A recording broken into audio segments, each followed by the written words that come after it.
بسم الله الرحمن الرحیم. السلام علیکم زما ګران خواږه ملګرو دوستانو، چرته چې وایي ښاد او آباد اوسئ. روجې هم دي او په دغه روجو کې یقینا دغه شانتې شخړې او اسلامي ملکونه په عذاب کې دي. څه خبرونه سره شیر کوم. یو خو د مولا چې کوم مولانا یعقوب دی هغه وزیر دفاع هغه بیان چې کوم راغلی دی هغه نه څه تصدیق کېږي چې په خپله باندې یو انټرویو ورکړې ده چا کې تصدیق شوه چې ټي ټي پي کومه دغه دلته موجوده ده اوس ښکاره یعنې الریډي وه او ثبوتونه هم پاکستان سره ورکړي. بل پاکستان سره امیر متقي صاحب کومې رابطې شوي دي یا نور ملکونو سره شوي دي یا نور ملکونه په دې باندې څه وایي دغه سره شریک کوم. او سره په افغانستان کې اندروني هغه ګروپونه بیا راوچت شوي دي، مختلف بیانات چې کوم دي هغه اوس راځي او هغې دا هم وایي چې یو څو زره طالبان چې کوم دي ټول 4 کروڑ افغانانو باندې حکومتني او بیا کې هغه طرز حکومتني نه هم سولنه اوچتېږي او بیا ورسره دې وخت کې دغه جنګ نه صورتحال څه پیدا شو او دا به کله پورې جاري وي. ډېر ملګري چې کمنټس کوي چې منفي یا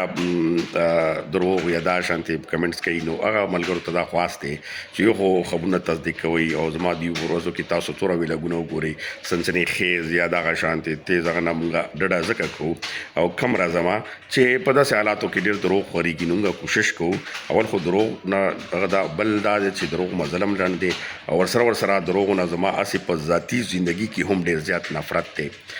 په خپل هغه باندې ولې چې د دې مظلم لنډ وي او حقیقت کلم نه پټېږي. ورسره ملګرو ته خواست هم دا دی چې چینل سبسکرایب کوئ لازمي، چې کوم ملګرو نه یم سبسکرایب کړی او کمنټس لازمي راکوئ.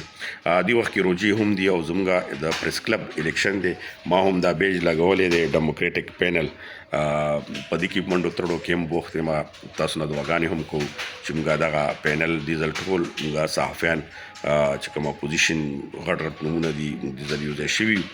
او زه ورکې خپله جوینټ سیکرټري سیټ باندې ولاړ یم. نو دعاګانې ډېر ضروري وي ملګري چې په دې کې زموږ په 12 مارچ باندې په انتخابات دي. اول خبره به زه د وزیر دفاع چې افغانستان کوم مولانا یعقوب صاحب دی هغه دغه ویلو په یو انټرویو کې چې لکه تسلیمي کا چې موږ سره دا کسان چې کوم دي ټي ټي پي دغه دهشتګرد نه دي بلکې دا موږ سره مهاجر دي، یعنی موږ سره پناه اخیستې ده. یو خو دا تسلیم کا.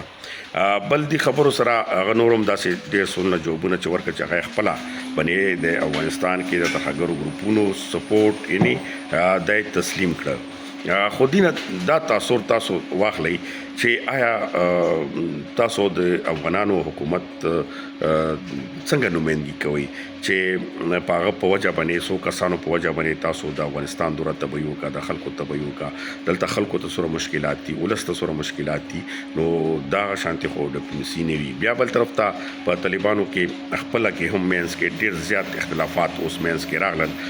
چې دغه سخدریزو خبرو باندې ډېر زیات خپله کې متفق نه دي. او بل پاکستان سره چې کوم رابطې شوي دي په هغه کې دغه غوښتنه کوي چې دوباره مذاکرات شروع کول غواړو او دا جنګ به دې وشي. خو پاکستان ورته جواب دی چې بالکل خبرو ته کینو،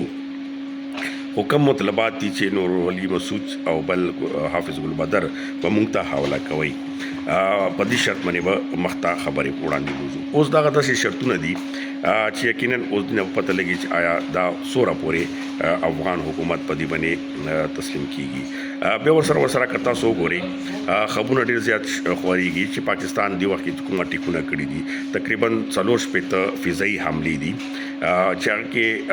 هغه ځایونه ټارګېټ کړ چې ډېر زیات نقصان یې ورکړ افغان حکومت ته چې کوم کې عملیاتو کوم کې هغو ذخیره وه کوم ځای کې هغو د اصلي ډي پي اوانو یا نور ذوقونه وو هغه به تاسو ته پته وي چې تاسو نقصان ورسېده او بیا څومره زیاتې چوکیانې چې کومې دي هغه تباه کړی شوې. ننني افغان حکومت ته ډېر زیات زیان هم رسولی دی او سره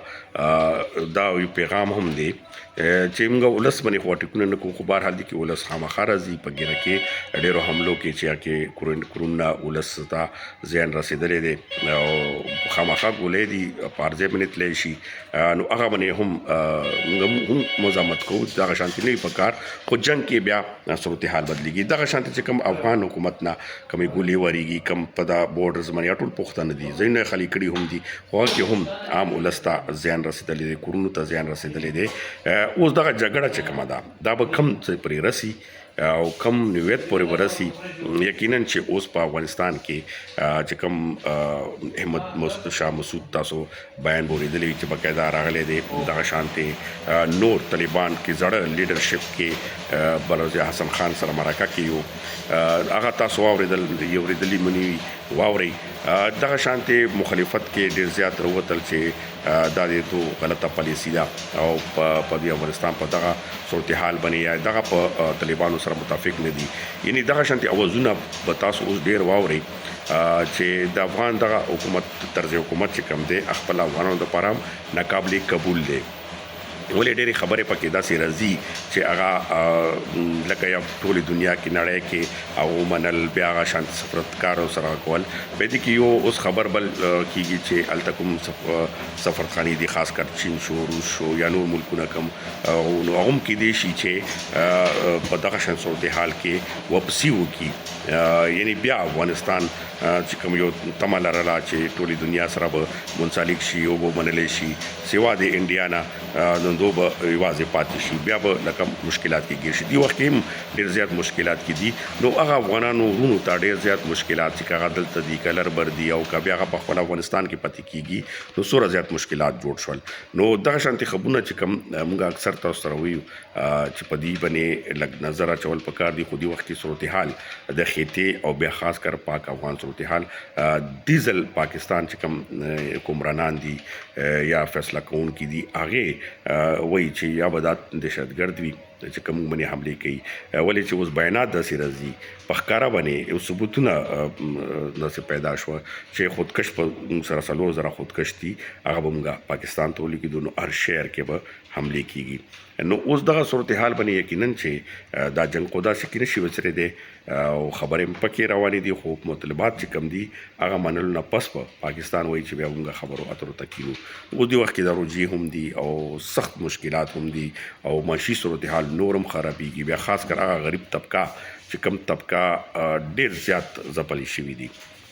نو یقینا چې دا به ډېر مشکلات جوړېږي نو دې سره دغه نن تازه ترین کې به تاسو سره ځکه زه پرون مې ویلي وو ملګرو وایي چې موږ په ډېرو خبرو پوه نه شو خو زه په لږ محتاط انداز سره تاسو سره دا خبرونه شیر کوم لکه په دې باندې موږ هم خفګان کوو چې دغه شانتي صورتحال نو پیدا کېدل پکار او دغه صورتحال د غلطو پالیسو له وجې که دواړو طرف ته دي نو هغه وجې نه دا را پیدا وشول اوس الله دې وکړي خیر چې مخکې ته خیر پیښ شي او موږ به تاسو سره وخت په وخت باندې دا خبرونه هم شیر کوو خو تاسو نه خواست دا دی چې منفي پروپیګنډو نه او غلط خبرونو نه ډېر زیات غلط تاثر غورځېږي او بیا هغه نه نفرتونه هم پیلويږي نو تاسو چېرته چې وایي ښاد او آباد اوسئ دعاګانو کې مې یاد ساتئ او موږ هم تاسو دعاګانو کې یاد ساتو